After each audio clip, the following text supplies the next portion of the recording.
The very first thing we're going to do is start with vintage tape.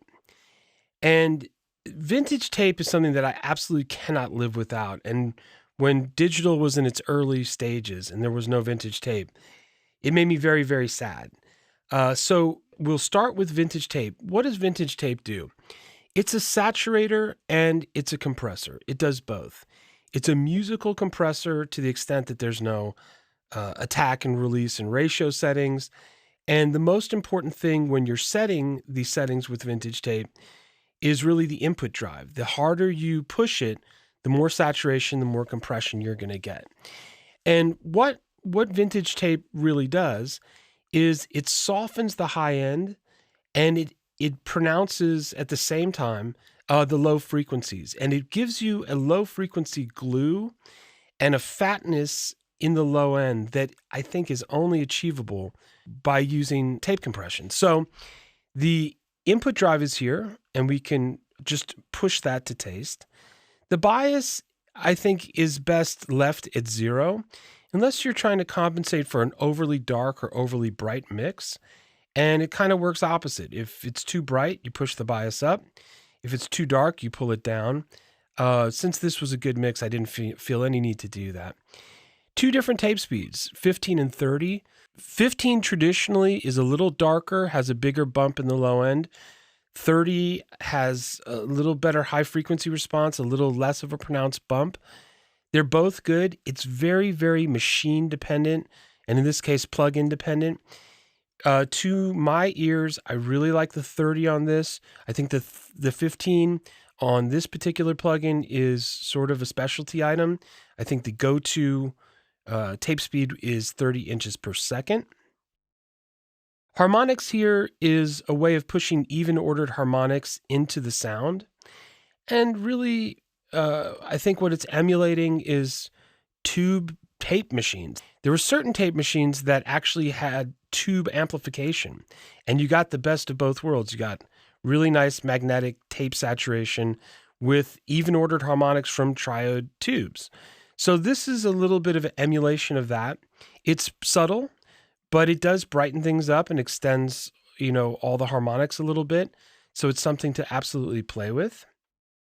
And here is probably the most important slider after the input drive, and that is the low emphasis. This is your control over your low end bump. And in dance music and electronic music, it's all about the bump. So this is how you can really fine tune the low end bump. And you can overdo it, and I actually recommend that you do overdo it to hear what you're doing. And so that is that control here. The high emphasis is a way also of brightening up the sound. And sometimes tape can really darken things up, which can give you a retro sound. But if you're looking for sort of that retro but modern HD sound, which I'm always looking for, the balance between classic and modern, a little bit of brightening up of the tape is a very, very good thing. Now let's take a look at vintage tape in action.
Okay, great. Now that we've added some nice tape saturation, let's actually jump to the end of the chain and bring up the overall loudness of the track, and then we can detail it further.